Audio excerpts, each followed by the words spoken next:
Ayan guys, yung makulit ko.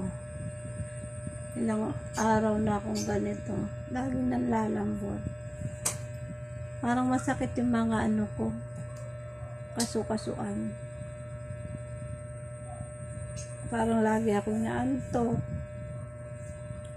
Hindi ko alam kung kasama to sa sintomas ng ano, operasyon. Baka siguro. Ayan guys.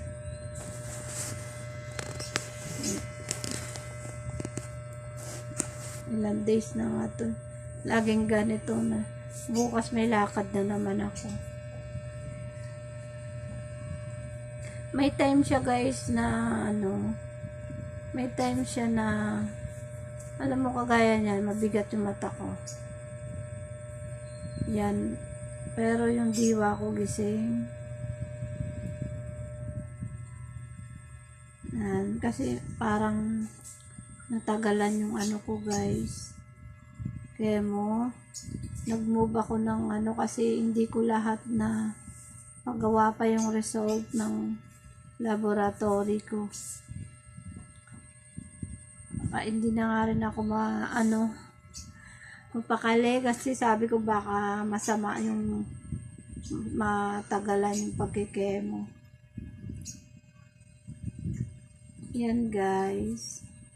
Ano siya yung pansin nyo okay yung boses ko pero yung mabigat yung mata ko tapos yung lagi ka nang lalambot minsan ganito ako lagi nakahiga minsan may time na basta may time siya na gusto ko nga mag live minsan sa kabila hindi ako naka-live lagi akong lambot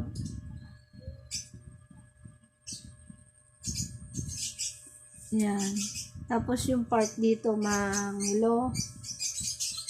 mangilo pa ngayon naman ilang days na pabalik-balik lagi akong nanlalambot ayan hindi tuloy ako nakaka-update guys sa ano ko bukas pa ako makakalayas i-update ko yung aking mga laboratories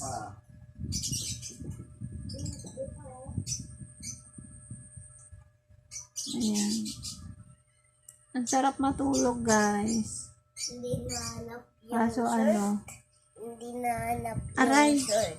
o sige na hanap ko yan yung baby ko guys dito na naman